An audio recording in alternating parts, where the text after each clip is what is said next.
sir. You're about to see something really special. Really thought this part of my life was behind me. Frenzy disappeared with the drinking 3 years ago. Why now?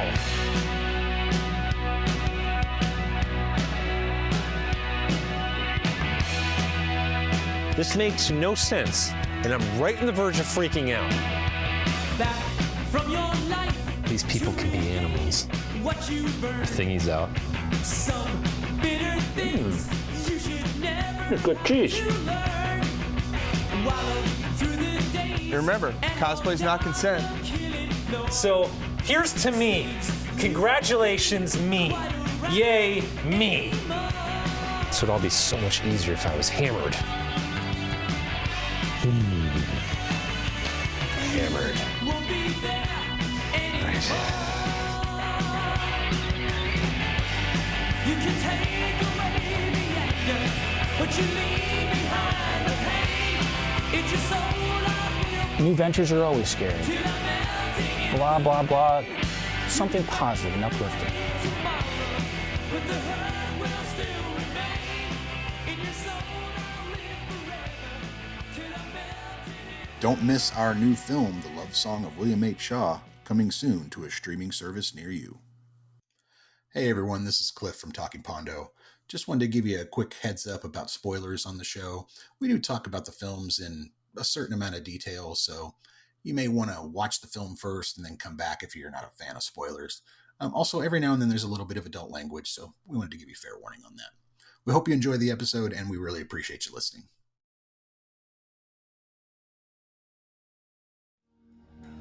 Welcome to Season 2 of Making Pondo and Talking Pondo. Talking Pondo is a podcast where Cliff and Marty give each other a film to watch and talk about them in detail. Some episodes will include a special guest. Making Pondo is a podcast where Cliff and Marty talk to people they have worked with and discuss their experiences on set.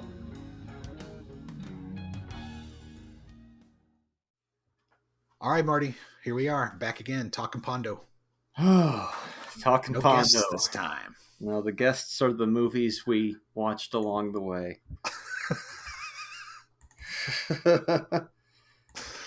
Oh my god. So what do we got here? Season 2, episode 18, my bad. Yeah. 18, which is overall what, 54? 54. Yeah. A long awaited episode for us. You at home, you have no idea. But for us, it took us a while to get to this one. But we're finally here.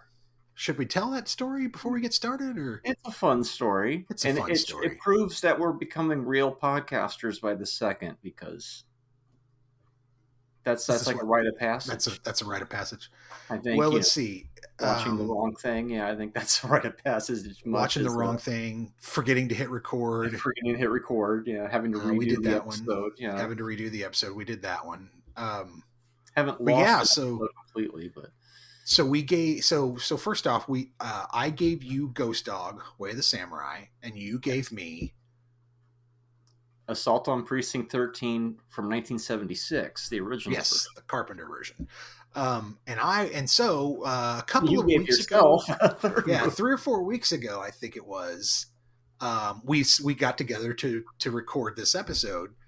And we're like we do before the show, we kind of do a little pregame, kind of talk, chit chat, and then we're like, all right, you ready? Yeah, you got your notes? Yeah, I got my notes. Okay, and I go, and you were like, yeah, Assault on Precinct 13. This is going to be a fun one. And I said, what does Assault on Precinct 13 have to do with the taking of Pelham 123, which is the fucking movie that I watched Yeah, instead of and I'm watching thinking- Assault on Precinct 13? I'm thinking you're joking, oh, well, how that's funny. And then it was like, no, seriously, I No, watched. seriously. And the way that happened is you wrote that movie down, the Taking of Pelham, because you were looking for it, and you wrote the assault next to it, and later you saw that and just went, oh, that's the movie, because they both That's had it. numbers in it. That's They it. wrote the 70s. So at some point in the future, stay tuned for the Taking of Pelham 123. We'll throw it at you when you least suspect it. So. Yeah. Yeah, we have some interesting thematic episodes and weeks and months coming up, kind of like we did with the spooky season. We did a Halloween and we did a Thanksgiving and we did a Christmas. Well, we've got some other sort of interesting takes on that type of stuff that we'll be bringing you in the future. But as for now, let's stick to our 2 movies this week. Yeah. So Ghost Dog, Way of the Samurai, and Assault on Precinct 13. Which one do you want to go with first? Okay, so we've done a couple Carpenter movies already on the show. We We have. covered Dark Star. We covered Escape from New York, Mm-hmm. right? So those were the two so far. I think those two, right? Yeah, I think so. Yep. And We haven't so done any of the other big ones. yeah, this is his second movie, which really kind of feels like his first movie. I guess let's talk about this one first. Sure. And it feels, because compared to Dark Star, this one feels like a John Carpenter movie compared to it. And I had this one on my docket probably since we started the show, because it was supposed to come after Dark Star pretty quickly. Because I was going to do it. Speaking of thematic, I was going to throw this, early John Carpenter thing, and then we started, being like, oh, I'm watching that. Well, I guess you're watching this, and so the next thing I know, things like Master and Commander enter the chat, and so it takes us this long to get to Assault on Precinct 13 from 1976. What is this film? Well, first off, the podcast is what happens when you're making plans, Marty. Let me give you the log line of this film, and then I'll give you the storyline. Log line: a highway patrol officer, 2 criminals, and a station secretary defend a defunct Los Angeles precinct office against a siege by a bloodthirsty street gang. Let's see. Storyline: police ambush and kill several gang members in Los Angeles. Gang members make a pact of blood to strike back at the police and conduct a siege on the police station, which is almost abandoned and due to be closed. Staff of the closing precinct and the criminals being held there while in transit must work together to fight off the attacking gang members. And that's basically it. I mean, that's the perfect summary of the movie. Yeah, they talk about Terrifier 3, and you can't kill kids in a horror movie. And let's go back 50 years and say, hold my beer. Because, oh my God, that scene still gets me when they kill that kid early on, which is kind of the inciting incident in a way, It was pretty shocking, yeah. Well, I mean, the part of this storyline is like, I don't remember, did I miss it? Did I blank out on it? Was I not plugged in when I with the police ambushing and killing gang members in LA? Did I miss that part? Or because to me, it just starts off with these guys cruising around looking for people to kill. Yeah. Right? Yeah. They're almost like zombies, but they're gang members, Mm-hmm. It's very, very crazy like that. And then they start fucking with that ice cream man. And then they end up killing that kid's kid. And then that guy picks up his kid, runs into the police precinct, and proceeds to freeze up and never tell anybody why he ran in there or what happened. So they don't know why all these gang members are attacking them. And it's one of those kind of almost like Poseidon Adventure remind me a little bit of, okay, we've set up all these characters and they all have their little stories. Now they're all going to converge, just so happen to be in the place at one time in the police precinct. And now can these people from different walks of life, including the prisoners, stave off all these insane NPCs that keep trying to storm into the police precinct? It reminds me of like, here's John Carpenter showing up fully formed in 1976 with this after Dark Star, which doesn't even feel like him at all in many ways. And this one made me think, I kind of wish there was 3 or 4 more 70s John Carpenter movies, because this feels like his 80s movies, right? But everybody's in their 70s decor and even the way it looks and the coloring. And I just got a kick out of that. I think that, in Dark Star, you can see Assault on Precinct 13 in Dark Star, but it's, where it mainly is? In the extra shit that they shot to make it a movie. Oh, that makes sense. Like, the beach ball alien and all that crazy tunnel stuff and the walking across the beam and all that. That's got all that Carpenter kind of look and feel to it, in my opinion. I feel like O'Bannon may have had a lot more influence on the student work that they then turned into that film. But jumping back to Precinct 13, Nancy Loomis is in this, so away you get a nice little Halloween tie-in, and Charles Cyphers, Yeah, Charles Cyphers was also in this. Am I supposed to be rooting for the bad guys? Because I feel like in the beginning I'm kind of supposed to be, but then they roll up on that little girl getting ice cream and blow her Yeah. away. And that's like super violent. Like they squibbed her. Mm-hmm. Like, that's a kid that you just, I mean, those squibs are supposed to hurt. They're not supposed to feel real good. So it's pretty fucking surprising. Is it a John Carpenter score? Yeah. Yeah. It sounds like it. The funny thing about that score is that's why Donald Pleasance is in Halloween, supposedly.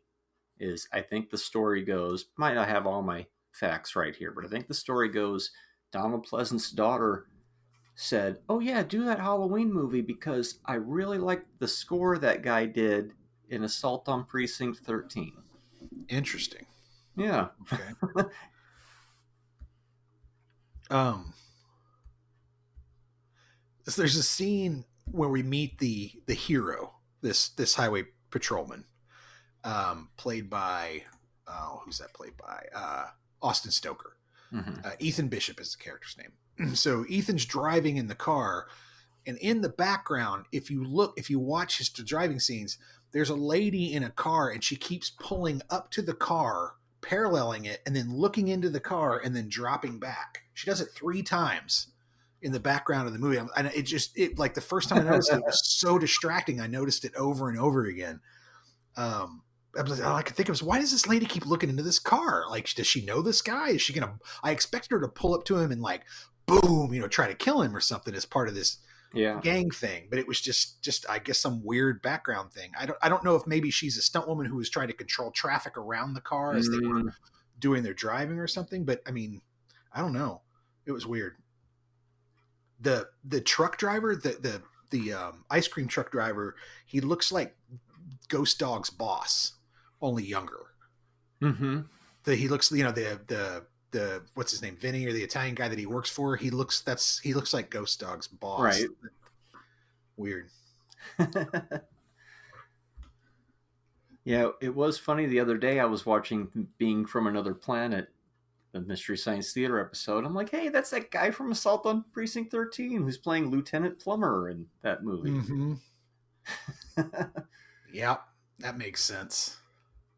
And it's very much shows John Carpenter's Western influences, that he was influenced by Westerns a lot. Mm-hmm. I think he cites Rio Bravo a lot. That's a good one. As an inspiration for this one. And he's like, I was just making that, that's what he claims. It's interesting he would do Rio Bravo, because Rio Bravo is I think it's the original, but they did a remake of that, El Dorado, which is basically the same movie with, instead of Ricky Nelson, it's James Caan, or instead of James Caan, it's Ricky Nelson. One comes before the other. I can't remember which, but I think it might be James Caan first. Yeah, it's very brutal. It doesn't mess around, this movie. No. It's a little bit of a slow burn, and then once it starts, it just keeps going. And that's what I find the most fun about it. It's kind of like it has the blueprint for a lot of Carpenter's future film ideas in it, and they're kind of like all crammed in here, and then he kind of spreads all those concepts out over the rest of his catalog. But I can even feel like They Live vibes, and Sure.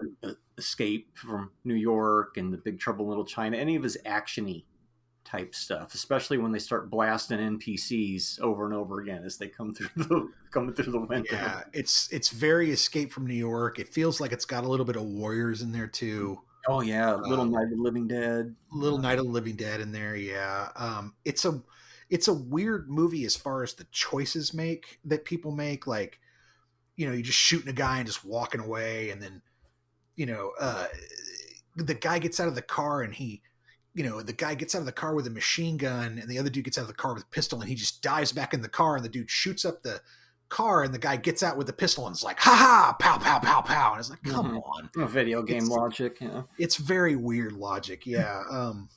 I haven't heard the pew pew sound in a long time in a movie for gunshots, so that's always fun. So first off, the crazy guy that they're all worried about, the one prisoner that they're all worried about, he looks like Damone's dad from fucking Fast Times at Ridgemont High, dude.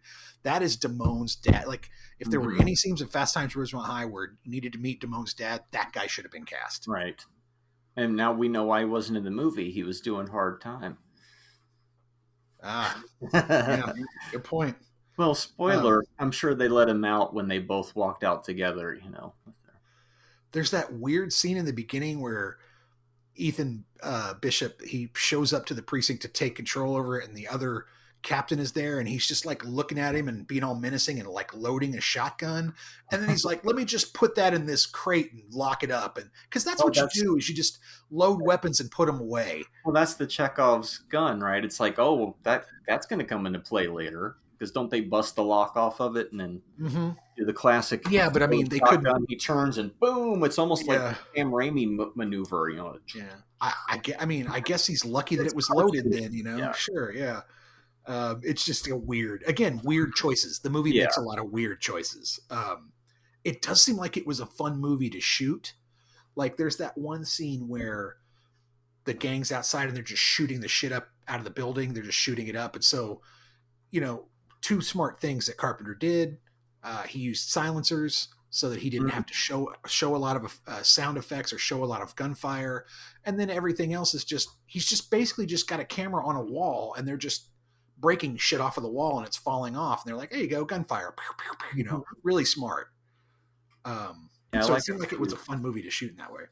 I like that they're using the silencers in the story, because there's nobody out there. It's like just like being gaslit by the people who are trying to attack you. Eventually, the cops do notice what's going on, but it takes them a while. It does.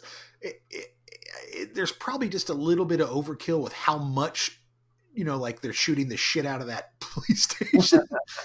It's 2 or 3 minutes of just shit flying off the walls and people crawling along the floor, you know, and you know, you know, because there's they're all silencers. The funniest thing in this movie though is, and I was expecting to see it because back in the day, these type of movies weren't super worried about being realistic. And so there's like 2 people that have revolvers with silencers on them. And it's like, that's not a thing. Right. There are no, like, that's pointless. There's no fucking point in putting a silencer on a fucking revolver. But yeah, I thought that was really funny. Speaking of 2.5 minutes, that's how long the opening credits were. Oh, really? They just go and they go. And I think they do go for a while. Really short, though, right? It's one of those top loaded, like they used to do. Excellent broken arm effect. They did a really good job of that. I love that Damone's dad is just a stone cold killer. Like that dude, you know, like put a gun in his hand and let me out of here. You know, he doesn't even bother to reload the shotguns. He just like throws it on the ground and grabs another one. Like, fuck that gun. Give me this one.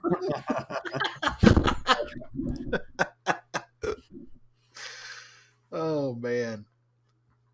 I don't remember the remake being as fun or as exciting. Yeah, I remember it being interesting, but it was kind of like, it's Denzel. I mean, I'd watch Denzel paint a house for 2 hours. Right. They tried to modernize it or something. Yeah, they lost something in the process. Other bizarre choices in that one, from what I recall. Mm-hmm. Yeah. So who was the prisoner in that one? Ethan Hawke? God, it's been so long since I've seen it. I have no idea. I Probably. wonder what the twist was, or where they switched it around a little bit. Because usually when they would make the remakes, they do one thing different, so it's almost like a what if scenario. Mm-hmm. Yeah. We knew Julie was never going to make it. The minute she started complaining, we're like, well, she's dead. It's like horror movie rules. Yeah. Mm-hmm.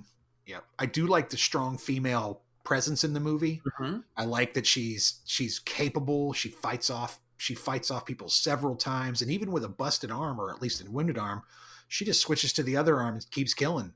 Yep. They're crawling through the pipes, and boom! As soon as you get out the pipe, boom. Yep. Mm-hmm. Their crazy little plan to get them all down in the basement and blow them up or whatever they did. Like, just got to get that one shot. Yeah, with creating that wall. I mean, that's never going to work. That concussive force is going to kill all of you. The But whole logic again, of the movie as it yeah, is, it's like, why not MacGyver it? You know, it's Sure. like African Queen, but to like the extreme of, you know what, I can do that. Now that you mention it, I can build that crazy device. That's true. That's true. We forget all about Blanket Dude completely. Like, we forget all about the guy that like, and the only time that we remember him is when they head down to the basement. They're like, don't forget Blanket Dude, and they grab him and take him down with I thought him. he died at one point. I did too. He's completely worthless in the movie. He does, other than being the inciting incident, he has no other.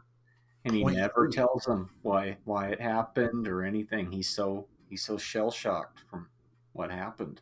Yep. And then Carpenter goes on to make Halloween 2 years later. So he was really just set up right there, and then boom. Well, this is 90 minutes. It's tight. Like you said, it I wouldn't say it's a slow burn, but it's a slow setup. Yeah, that's what I meant. Like, yeah, I mean, once it gets going though, about 15 minutes in, it takes off. And at 90 minutes, it's tight. Like, there's nothing wasted. There's no moments of like two characters, you know, where you're like, oh God, keep going. Come on, move on. Everything's done in a manner where just to keep that pacing going and moving and moving and moving. Really well done by him. Anybody can die at any moment. It's one of those movies. Yeah, it doesn't take any prisoners. It's like, oh, well, I guess that person's gone. I wasn't quite expecting. You know, I didn't know who was going to make it. A lot of bullets flying around. So I love that dude keeps asking for his cigarette, and she finally gives him one and lights it. Yeah, she's like, "Here's your cigarette." You know, and it's like, oh, he's finally going to get his cigarette. Yeah, you got a light. Yeah, you got a light. Yeah, it's great. It's got its moments. It's got these great moments in it that are a lot of fun. That line, "Two cops wishing me luck, I'm doomed." That's great. That's a great line. That's probably my favorite line in the film. Or actually, my favorite line in the film is "I was born out of time," which is both corny and a pretty great line. Right. Had you ever seen this before? I think I saw it on like television a long time ago, like, you know, like a Sunday night movie type of thing on television. But it's been a long time. It's one that, it's one of those ones where you go, I forgot how good this was. Yeah. You know, I forgot this is actually really good. It's not perfect. And kind of like They Live, where you're like, you know, this is one. And I mean, and I'm not trying to shit on that movie at all, but in to me, in his pantheon of movies, it's kind of lower down. But it's still a great movie. When you go back and watch, you're like, oh, that's actually a really good movie. I mean, there are people who absolutely love that movie and think it's one of the best things ever made. And I think it's great. I think it's one of the great satire sci-fi pictures. But it's that weird where it's Carpenter's forgotten stuff, right? Yeah. I had seen this one for the first time after reading about it for years in the early 2000s on DVD. Where I was like, oh, finally I can see this movie, you know. And I don't think I had watched it since then. This might be my second viewing of it. And, yeah. I remember enjoying it then, thinking it was very brutal then. And now it's like, oh, shit. I can really see. It reminds me of the movie MASH. When you watch that, it has all the seeds that would become the TV show in it. And then when you watch this movie, Assault on Precinct 13, like I was saying earlier, it has all the seeds of what John Carpenter's future career would be. Oh, that little element, I'm going to make a whole movie about that. Oh, that, okay, that'll be Big Trouble in Little China. That'll be Escape from New York. That'll be The Fog, you know, etc. Oh, and speaking of Escape from New York, the dude, the iconic actor with the spiked up hair and the teeth and all that from New York, he's the guy, he's the inciting killer in this movie. That's right. So that was fun to see. I don't think I've seen him in much else, honestly. Yeah. So he was already getting his group of actors that he was working with continuously. Well, yeah, Cypher, Loomis, you know, that guy. Yeah, it feels like a play. Yeah. Like, it feels very much like a play, especially the lighting. It's very much theatrical stage play lighting. You know, they do a lot of that emphasis on the eyes with the, you know, the blinds and that type of thing, which to me always kind of screams early filmmaker. You know what I mean? But it works. It looks great. Yeah, it's another good example of only a couple characters and limited sets, because the budget was low and being very effective with what they had. Well, it was smart too in the way that he was like, look, we don't have a lot of money for stunts and stuntmen, so we're not going to have a lot of hand-to-hand combat or a lot of shooting back and forth. You guys are going to climb through these windows. We're going to shoot you. You're going to fall down. And then everything else is basically just them running around outside until you get to the end with the hallway. Yeah. And that's pretty basic. Like that's a pretty basic, straightforward scene. I wonder why they didn't bust open the crates. There's crates everywhere. And to me, it was like, if you were going to, I wonder if the remake, they do that where they're like, haha, we found shit in the crates to, to use. Because it seems like a perfect, perfect device where they open, oh, here are the shotguns, here are the pistols, here are the other things that we need that we're going to be carted off. Here's the body armor, or whatever.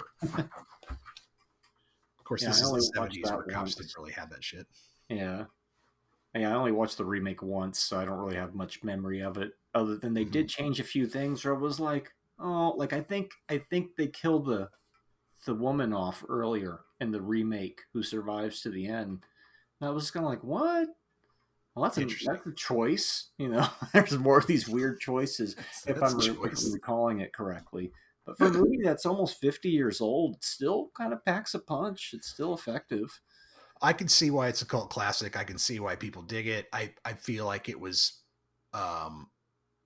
smartly made. I mean, budget estimated is $150,000 in 1976. Right. That's not much. That can't be more than sets and film and camera rental and shit. That can't be much.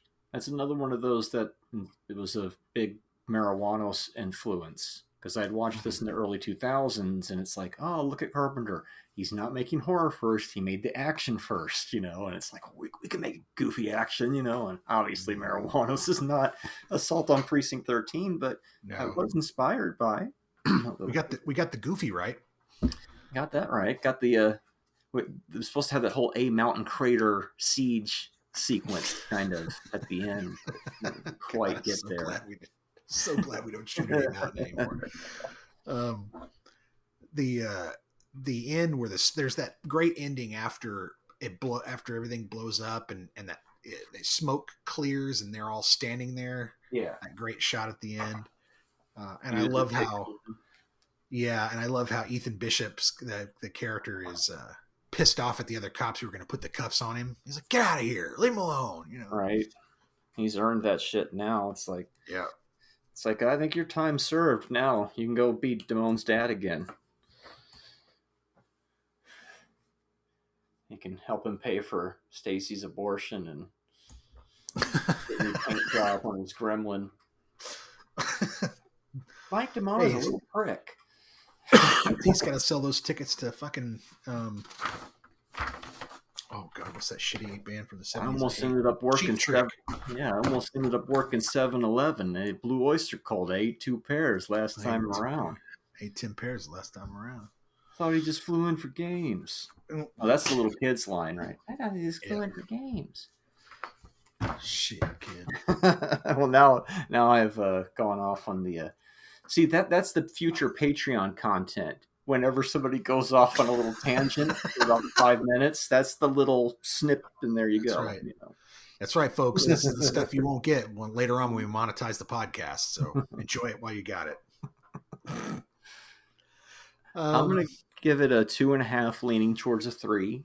I'm gonna give it a 3. I think it's definitely a classic. I think he did a great job. Like I said, it's tightly paced.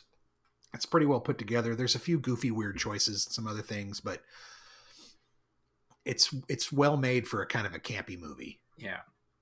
How did it compare to The Taking of Pelham 1, 2, 3?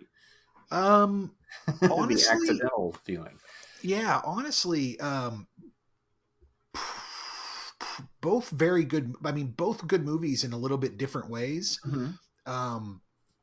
I mean, you've got Robert Shaw in Taking a Pelham 1, 2, 3, along with Walter Matthau. You've got early, oh my goodness, what's the bald guy's name? Hector Elizondo. We got early Hector Elizondo in that, and it's really pretty good. Plus, can't remember who the other actor is. I want to say it's same dude that was married to Shelley Winters in Poseidon Adventure. Oh wow! But anyways, it's a great cast, and it's a kind of a tightly paced. It's not as tightly paced, but it doesn't need to be, right, for that type of movie. But anyway, I like them both. I thought they were good. I'd recommend either one of them. The guy who played Marty. Yes. What is his freaking name? It's on the tip of my tongue. Oh, that's just annoying, isn't it? It's not ridiculous. It's just, folks, if you're listening, we apologize. That's the cognitive decline. Ernest Borgnine. Ernest freaking Borgnine. Ernie Borgie. So 3 stars for me and 2.5 for you, huh? Yeah, leaning towards the 3. When we do the review of the end of the season, that might be one that I say grows on me. Mm-hmm. Well, I can see why. Like I said, I think it's good. I like it. Yeah, some of our future episodes you're about to hear in weeks to come, listeners, have different guests, as I think we've already alluded to, and some of those movies have already started to grow on me because we record these when we can, and we release them in an interesting, fascinating order for you. The 3 most said words on this podcast, I think. Interesting, fascinating, and me going, And now I've noticed other people going, so it's spreading. Me going, yeah. And so for about the last 10 weeks or so of the regular Talking Pondos, Cliff has given me movies that I have not cared for that much. Not necessarily outright despised or anything. Some of them where I was pretty low on, but some of them were just kind of like, yeah, I haven't really got that feeling since like The Holdovers or maybe like Breaking Away I like to keep going back to. But that's over with this week with the stone cold classic of Ghost Dog, The Way of the Samurai, which I don't think I'd ever seen before. And from the opening shots of this movie, yeah, you done good. From the opening shots of this movie with the birds flying in the sky, it was immediately haunting, I thought. Yeah. So what is Ghost Dog? Ghost Dog, The Way of the Samurai. This is a crime drama from 1999. It's rated R. Logline is an African-American mafia hitman who models himself after the samurai of old, finds himself targeted for death by the mob. Storyline. Let's see here. A hitman who lives by the code of the samurai works for the mafia and finds himself in their crosshairs when his recent job doesn't go according to plan. Now he must find a way to defend himself and his honor while retaining the code that he lives by. It's like if Amongst Friends was good. Yeah, I can see kind of what you're saying there. This is the movie Drive wishes it was. Yeah, and it also made me think of Grosse Pointe Blank a bit too, because sometimes you're just suited to that life. They tested you and they said you're going to be a hitman. Yeah. I mean, I really, really enjoyed this one.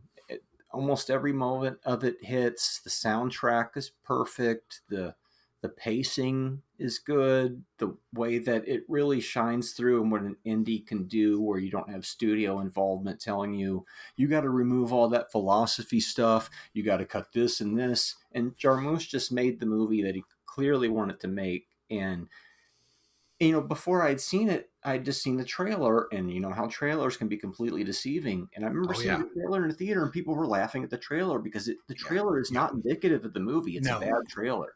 It is. Like I agree. A moving piece of art in a way. It's like a moving painting in a way. And there's so much humanity in it. And just, I was pretty blown away overall. Yeah. It's been a few weeks since I watched it, so I'm not as fresh, but I still remember liking it very much. Yeah, I like, this is probably my favorite Jarmusch film. I feel like this is the one where he's the most coherent, where he's really just trying to he's not trying to tell too tricky of a story. He's basically trying to talk about his fascination with the samurai and the code of the samurai and how that would work in a modern society and how that would work if it was inside of the mafia, which seems like a good place for, that type of thing to flourish, or at least to be it's the avenging the Something death that you drop into. of the other, and so Yeah. very much like in things like Boys in the Hood, when does it ever end? You know? Right. What got me right away with the film and what really stood out to me, I saw this movie 20 years ago, easily. And I come back and I visit it occasionally. First thing that got me was the soundtrack. RZA's soundtrack is fantastic. It's hip hop, but it's not hip hop. It's not your standard type of hip hop. It's just hip hop beats, hip hop sounds, hip hop mix. It's a score, a hip hop score, not hip hop music. And what I mean by that is, there's not a lot of rapping over it. A few songs here or there. Apparently, Jarmusch found out that mafia guys in prison like to listen to hip hop. They like it. And so that's why he included hip hop in the soundtrack. That's why one of the Dons talks about Flavor Flav. And that's why he's Forrest's character, Ghost Dog, is and that's why they did that. One of the things I really like is Ghost Dog's relationship with Raymond, the ice cream vendor. And the ice cream vendor speaks French, and Ghost Dog only speaks English, so they don't understand each other, but they totally do understand each other. One will commonly say what the other one just said, but in the other language. And you were saying that this came out at some point without the French subtitles in it. Yep. And then they put that back in. And correct. It that does lend a different thing, because then you're like Ghost Dog, you don't know what he's saying, but then when they put it in, you can get both. You can be like, oh, I know Ghost Dog doesn't know what he's saying, but now as a third viewpoint, I know. Which is kind of aligned. Because then Rashomon, which this is surrounded by in the story a lot, multiple viewpoints. So multiple viewpoints, exactly. There's a lot of brilliance going on in this overall. There is. I like him giving the book to the little girl and that whole relationship with, read this and then tell me what you thought about it. And, I mean, when you watch the movie, viewer, this will make a lot more sense. I'm talking about it doesn't sound like emotionally engaging, but when you watch the movie, it's done really well. Really well. It's got tons of Japanese themes running through it. I love how right in the beginning of the film, the movie tells you who Ghost Dog is. He's a modern day samurai. He's already dead. All these things are really given to you right up front so that you can understand who he is. There's a great scene where he loads his briefcase up and he leaves his place and he lives on top of a building. He keeps pigeons, and that's how he talks to his boss. He sends his boss a pigeon. His boss sends him a pigeon back saying, I need to meet with you. And that's how he gets his jobs. And he's a contract killer. He's a hitman for hire. Well, not for hire. He's a hitman in service to this one guy, basically. Yeah, because he saved his life. Because he saved his life back in the day. Yep. And so there's this great scene early on where Ghost Dog comes down from the top of the building and he leaves his building and everybody he walks by doesn't see him. The guy sweeping the store turns just at the time when Ghost Dog walks by, and he doesn't see Ghost Dog. Then the two dudes that are the two kind of street guys that are standing there also are talking to each other, and they turn to talk to each other just the time he walks by. So nobody's kind of seeing him, which is a really, I don't know, it was a very cool visual. I thought it was very, very cool. I mean, this movie does things like a close up of this dog that keeps following Ghost Dog around. And just it holds on the dog's face, and you feel emotion just from the shot of the dog's face. That's good filmmaking. I mean, it's doing something so simple and having it be meaningful. I mean, it's things like that is why this movie is so perfect, I think, in many ways. Yeah, big surprise, because I didn't know what to expect going in. It's an indie pick that feels like it's got a mid-level budget. Like he spent $2 million on it, so he got everything. I mean, this guy, he's got a helicopter shot in this movie at $2 million. That's pretty great. I love how they used Forrest's younger brother for the flashbacks. So we flash back to see him getting beat up by these guys, and he's about to get killed, and this guy who works for the mob basically shoots these dudes and saves his life. But I thought that was really well done. I like when he encounters that hunter with the bear. Yeah. Yeah. Yeah, I like that. Bears were, what does he say? Something about bears were thought to carry spirits or something like that. Mhm. Or yeah. The mob in this movie is kind of dumb. Those three old men are, and I also love the fact that these three old men are kind of broke.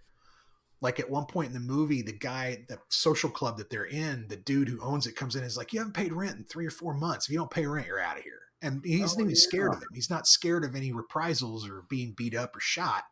These are just deadbeat wise guys who can't pay their bills anymore. They're not these, they're not the height of their glory days anymore.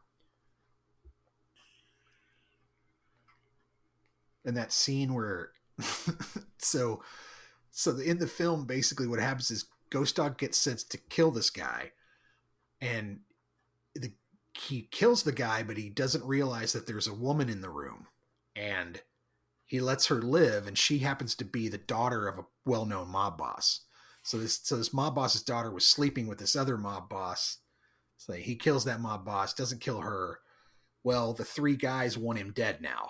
The three mob boss guys want him dead because he wasn't. It's a weird logic because he did what he was supposed to. He killed the dude, but because she was there and he killed the dude, he's done all of a sudden, and he has to die, right? Yeah. And they're mad that it's like, oh, you killed him, so we have to kill you. Like, which is like, that's what you sent me to do in the first place. Like, that's so weird.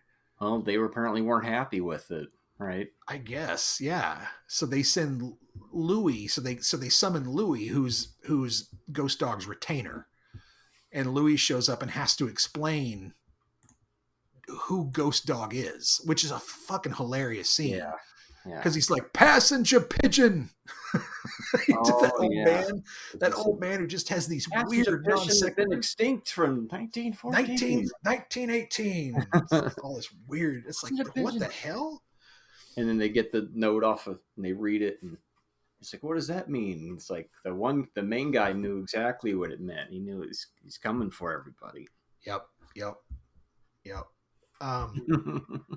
There are some really great moments of pure surrealism in the film. The mob bosses with the Flavor Flav thing, the passenger pigeon, at the end where he's like, when he shoots the old man has the heart attack. He doesn't even shoot him at the end. He just, it's like, oh my God. There's these weird moments of dark comedy buried in this movie that are very, very good. There's so much stuff with animals in it.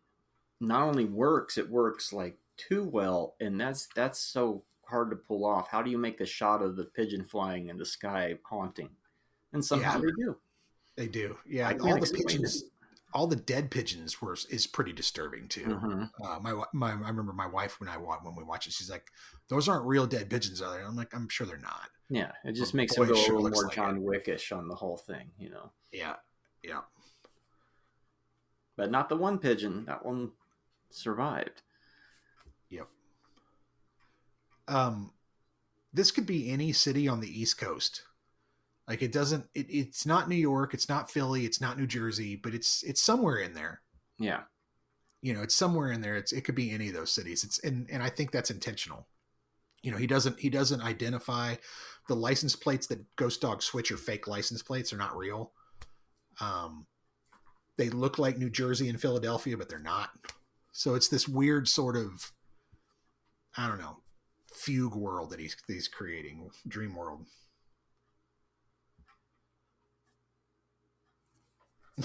My favorite line is after he shoots him and tells him he doesn't mean him any disrespect. Shooting him in the same spot. Yeah, you shot me in the same place again. I don't mean no disrespect. I'm your retainer. And I guess a dead pigeon in your bed is better than a dead horse head. Well, yeah.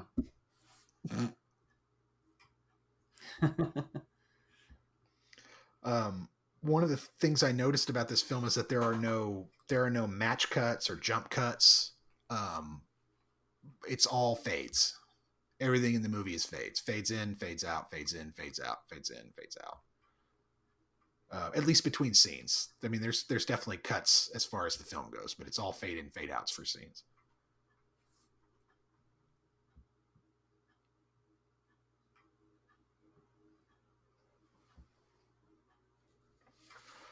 I found it interesting that that whole mob gang is all old guys. There's no young kids working for them. There's no young people at all. In fact, Ghost Dog's the youngest guy in the movie, basically, except for the kid and the ice cream person. Like everybody dealing with this mob, they're all old. It's very weird.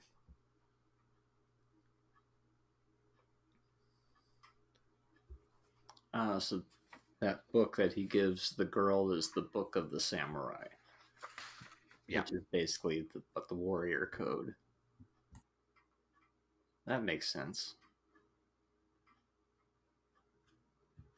It's weird. It has a story, but at the same time, it's more about its subtext, I feel, than the story it's presenting. I have a note here that says I like how if you just follow the movie, it will make things clear for you and take you where you need to go, but it isn't going to hold your hand while it does that. Right. You know, it's just like you just have to sit and watch the movie, and everything becomes very, oh, that's why he did that. That's why this is happening. Oh, okay. It's one of the better examples of movies from around the year 2000 that were trying to hit this type of tone.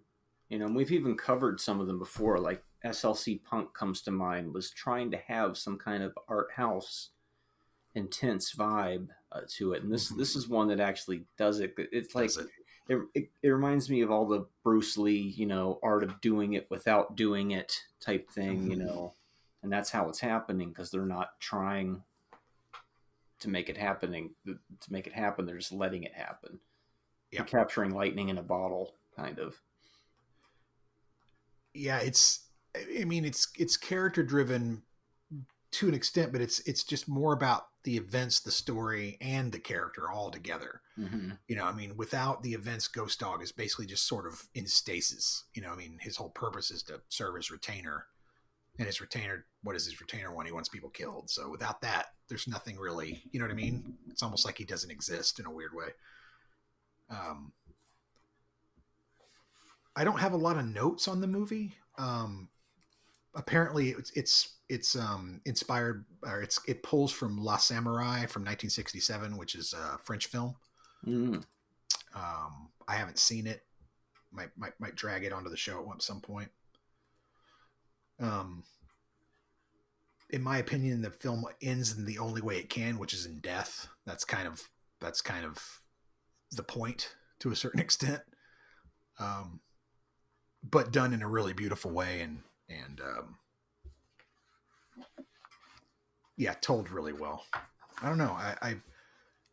I really recommend that people watch this movie. I think again, it's Jarmusch's best movie. You know, he's had other more interesting ideas, you know, Down by Law, Dead Man, Night on Earth. He's had other things that are a little more, I don't know, stretching his artistic ability, but this is just a compact, really well-made movie. Mm-hmm. You know what I mean? And it is a little long. I mean, I think it's almost 2 hours. Yeah. But it needs to be. It needs to take you where it's going to take you. And I like how it kind of serves as this vehicle for all these philosophy that they throw in every 10 to 15 minutes. Like this is one that stood out at me.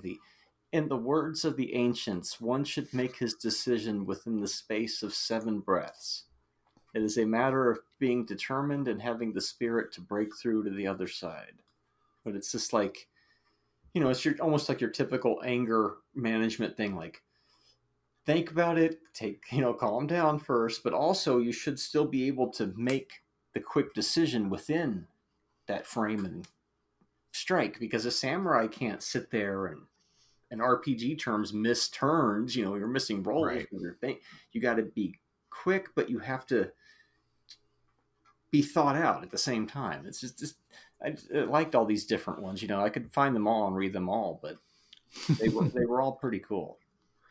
Yeah, I like that quite a bit. I noticed that the book that she's reading, when he goes in to kill that guy, and she's just sitting there, and she's reading Rashomon, and Rashomon is about the same story, you know, and a bunch of different people retell the same story, but they all have the story's different from each person's point of view. And check out Louis Rashomon. yeah, and Louis and Ghost Dog have different versions of how they first met. Their versions of how they first met are definitely different. So I thought that was interesting.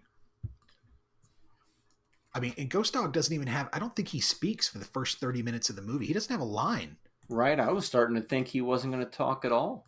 Mm-hmm. Even if one's head were to suddenly be cut off, he should be able to do one more action with certainty. It was the things like that where it's just like, wow. That's great. And then you see it kind of play out. Each one of the quotes as they lay it out. So, and I know it suffers from, I had watched it almost a month ago. Otherwise, I probably would have blathered to a 90-minute episode, but it's more like just go and watch this if you haven't seen it. Yeah, I agree. Even if you have, it still holds up. So, I mean, Jarmusch has publicly stated that if Whitaker had turned the role down, he wouldn't have made the movie. He wrote the movie for Whitaker, period. So, and I think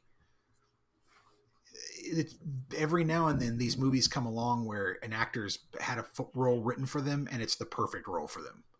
And this is kind of one of the perfect roles for Whitaker. Whitaker's a great actor. I mean, that dude is a fantastic actor. And I've been watching him most of our lives since Fast Times. And probably another Fast Times. Yep. You found the connection between reference. The two movies. But, I mean, he's really great in this. And I really recommend that people see it. Yeah, he's another one of my birthday buddies, another July 15th person. Mm-hmm. And so I'm like, oh, here's this cancer guy and all this fucking moon imagery in the movie. I think I even watched it on a full moon, and it was just like, oh, this is totally speaking to me. Good. Well, it's good. I'm glad. It's been months of me handing you movies going, well, he'll like this. I remember this. And finally I was like, if he doesn't like Ghost Dog, I don't know what the fuck I'm going to do. And I kind of feel the same way. If you don't like Ghost Dog, really? Yeah, this is a filmmaker's movie. If you're a filmmaker, you appreciate film, you appreciate actors, acting, storytelling, thematic elements of all that shit. This is a movie that's really going to get to you, that you're really going to like. Even if you don't like violent movies or if you don't like movies about mobsters, it's not that type of movie. It's not Goodfellas with a black guy who thinks he's a samurai. That's not what the movie is. Don't think that. We keep talking about mobsters, but it's like I mentioned earlier, these are the most neutered mobsters you've ever seen. They can't even pay their fucking rent. Weirdly, they can't pay the rent on their social club. So they're all old and kind of falling apart. One of them is, I just thought they were just being stingy and not paying the guy. Right. Oh, they got money and they just refuse to pay. But you're probably more on the head, though. One of them is Henry Silva. Yes. Who has been in, I mean, that dude's been everything. In so much stuff. The computer here. Oh, yes. MST episode 705, Escape 2000 is the Henry Silva film. So we have people in MST movies from both of our flicks today. But he was in everything, Henry Silva. Yeah, that dude was in everything. I mean, Henry Silva's had a career going back, I think, to the 50s or the 60s. Oh, at least. He's in 143 movies according to IMDb. So I mean, he's had quite a career. Dude was in Cannonball Run 2, for Christ's sakes. Shot here in Tucson. Shot in Tucson. Yeah, he's in The Manchurian Candidate. Yeah, he would early on he got cast a lot as a Native American or as an Asian. He would get those Asian roles where he's the Asian assassin or one of those people. He would get those. Good actor. I think he was on had some Buck Rogers experience. He's been in some stuff anyway. So what else? You got anything else on this one? Oh, I'm sure after we stop recording, I'll probably punish it to say, but I will. Last thing I'll say is that this was a kind of a hit for Jim Jarmusch. He again, 2 million to make it. It did 9 million worldwide, 3 million in the U.S., and then it went to DVD. You know, so that second window and that cable's always extra money. So is probably it pretty. Criterion now? Sorry, is it a Criterion Collection movie now? Yep. I'm hoping for. The only copy I have is DVD. I would love a Blu-ray copy of it. Yeah, I thought that was like 720 or something. So it was like, it was a decent looking. Yeah, my copy is unfortunately just a DVD. So it's just DVD. Well, sometimes those DVD transfers, they made them pretty good, and some of them still. Yeah, that ghost stock copy is pretty good. For that Criterion copy of it's pretty good. But as soon as it hits Blu-ray, I'm going to grab a copy. Yeah. And I'm hoping that for would be more a one to features see at the theater, I would think. Yeah. Oh, I'd watch that on a big screen any day of the week. Mm-hmm. Any day of the week. Well, it's great when you put on a movie that you have no expectations for and think it might actually be bad, and then you come out the end of it and you go, "Well, that's clearly 4.5 stars." Mm-hmm. Yeah. Is that what you're giving it? 4.5? Yeah.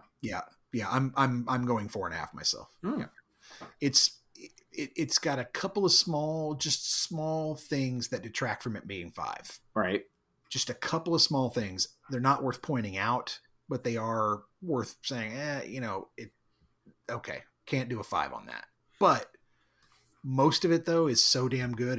It's hard to look away when that film's on. It's just really well made. Yeah. Well, finally, man, got you something that you liked. I'm so happy about that. Well, I mean, don't get me wrong. I love torturing you with a bad movie, but right. not 10 times in a row. I give you things like Hell Night and stuff, but which I think I'm following the real Sean Baker on Letterboxd now, and I think he liked Hell Night. That's hilarious. But Sean Baker's great. I can't wait to watch Florida Project and Red Rocket. I'm really looking forward to those. And Anora. But this is not only a great movie, but it's like an all-timer. Yeah. I hold this up there and, among some of the best movies probably ever made. I think especially as a mafia picture, it's a standout. Like there's not another mafioso type of picture like this at all, period. Yeah. It's like, this is like, you would hope that like if Bruce Lee had lived, the type of movies that he would have made would have been something like this, Awesome. Oh, I would have loved that. Because it blends the philosophy with the action, and the mob is a perfect place to have that samurai playground of the story with the vengeance and the drive-by, the mob hits, and yeah. And it's just, again, it's paced well, shot well, and that soundtrack, I can't say it enough. What a great soundtrack that is. Yeah. That RZA soundtrack is fantastic. Yeah, form is emptiness, emptiness is form. One should not think that these are two separate things. Just always, and you're going, what? Yeah. And you're sitting there thinking about that while you're watching the next, 10 minutes of the movie until it throws another one at you. And it all kind of comes together. Yeah. At least I think it does. It feels like it's a deep picture. There's a lot under the surface going on in that picture. You're not just watching this surface thing about this guy who's a killer. And when you try to combine that much disparate stuff into one thing, a lot of the times it comes out like, what the fuck? But this one's a perfect blending of it. This is made by somebody who knew exactly what they were doing and got to make the movie that they set out to make, is at least the feeling I got from it. Because it's always a different movie than you expect. But what this bloomed into is, something else. So yeah, I agree. Very violent, though. So if that puts you off, But at the same time, I think, if you can handle average action movie, you're going to be able to sit through this. I mean, shit, Deadpool Wolverine's way more violent than this movie. Oh, yeah. For sure. Way more violent. Another great part of the movie is that it's not it's violent, but it doesn't languish in its violence. Exactly. Violence is there for a purpose. Yeah. It's part of the code. So- it's the way. It's the Mandalorian. You know. Yeah. So, folks, if you're listening, Assault on Precinct 13 and Ghost Dog, go see him. Yeah. Yeah. Tell us we're crazy for not remembering the remake. I don't know. I almost thought that they remade Ghost Dog for a second, and I was just like, "Oh my no. god, what are you talking about? Don't do that." Don't do that. Now I'm back in Fast Times again. Don't do that. No, please. No, don't do that. When Brad's talking to the mirror. Gotta flip them with a burn. Come full circle. Okay, so next time on Talking Pondo. What you got for me? Oh, you know, we're getting down to that final 12 of my original list here. But what order to give them to you? I changed it again. I don't know. I know, like I said, I have a group of films I pick from, but I don't know what you're gonna. I'm looking at a list right now. I still don't know what I'm gonna give you. And I decided, I think, for pacing purposes, your film next time is from 2021, and you're gonna have to watch it on Tubi or somewhere like that, you know, because that's the only place it is. It's called Joyride. It's starring Bobcat Goldthwait and Dana Gould. It's kind of a documentary in a way about how they did a tour together, a comedy tour, and they get in this car accident towards the beginning of it. And it's a pretty compelling movie. It's not very long. I think it's maybe 70 minutes or something, so it should be a pretty breezy viewing for you, even with commercials on a streaming service. But it's one that I've been wanting to get to for a while, and I was like, well, this seems to be the only way to watch it, but at least we can watch it. So it's a palate cleanser of a sort. 'Cause it's funny, you know. Bobcat and Dana, they're pretty hilarious. So. Okay, well, in that case, do I give you something to complement that, or do I give you something else? I think I'm gonna. Okay, I'm gonna go ahead and give you this film. This is a film from. Let me just pull this up here. So, I don't think we've actually seen this actor in any movies yet. This is a little bit of an intense one. So this is, and I know we haven't covered this director yet. So this is from 1977, and I'm going to give you Sorcerer. Oh, you give it to me before I give it to you. Cool. So it's going to be a blind pick at some point. That's awesome. That totally was going to be, because, you know, it's using the show to get to the movies you haven't watched yet. And I figured that would be a good one because I hear it's so awesome, and I've never seen it. Same. Well, it was either I wasn't sure if I should give you Wages of Sin first, which is what it's pulled from, which is I think the French film it's pulled from. But we'll go. I'm a big Roy Scheider fan. That may get us backwards into Steven Spielberg's work with Jaws. Who knows? Or maybe All That Jazz or something like that. Some Fosse. No telling. But yeah, so yours is going to be 1977's The Sorcerer, which is about four guys who take a truck full of dynamite that's so old it's sweating nitroglycerin across the jungles of South America. Should be fucking intense. These movies do have things in trouble. Car trouble. That's there what you they go. have in common. They have in common car trouble. It's almost like we planned it. Almost. People are like, of course you did. You scripted this out.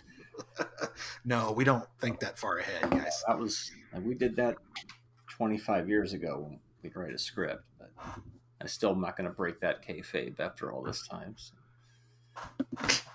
All right then. So Joyride from 2021 and from 34 years earlier. Sorcerer. 44 years earlier, my bad. Sorcerer. Sweet. A movie that was overlooked because of so many other blockbusters, namely Star Wars.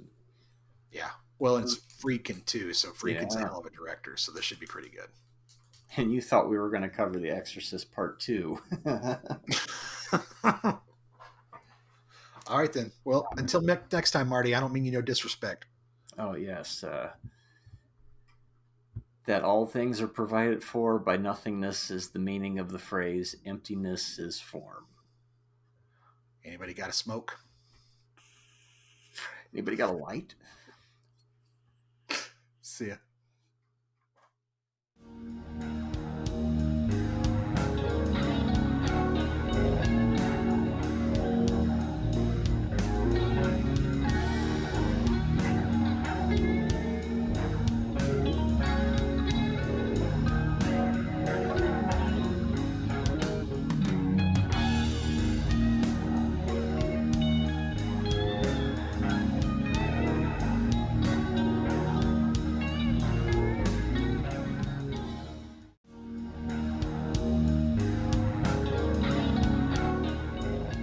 Support the show on Buzzsprout for only $3 a month. Give us a 5-star review on Spotify or the platform of your choice. And be sure to like and subscribe to our YouTube page.